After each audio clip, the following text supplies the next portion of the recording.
Hello friends, Shri Swami Samarth. आज आपल्याला खोबऱ्याची चटणी बनवायची आहे, जी तुम्ही 2-3 महिन्यासाठी सुद्धा बनवून ठेवू शकता। खूप जास्त टिकणारी आणि अगदी टेस्टी लागणारी अशी खोबऱ्याची चटणी। चला तर मग बघूया यासाठी काय काय लागणार आहे। यासाठी आपल्याला घ्यायचं आहे खोबरं। हे मी याच्या कापा करून घेतले आहेत। त्यानंतर लसूण, लाल तिखट आणि मीठ। अगदी सोपी आहे बनवायला। हे सगळं आपण मिक्सरमध्ये बारीक करून घेऊया। यामध्ये आपल्याला लाल तिखट घ्यायचं आहे। इथे मी 2.5 चमचे लाल तिखट घेत आहे।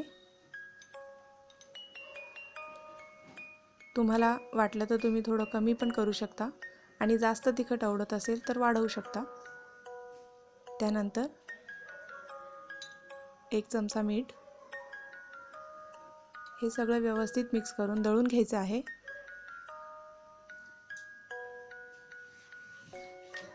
आणि ही चटणी टिकण्यासाठी म्हणून आपल्याला ही फ्राय करायची आहे।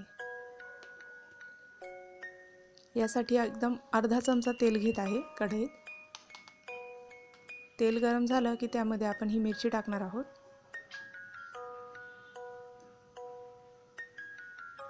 ही खायला खूप छान लागते चटणी।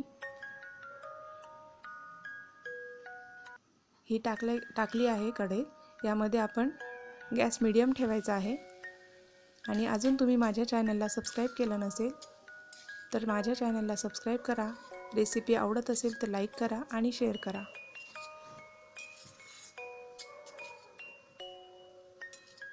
आता गॅस बंद करायचा आहे।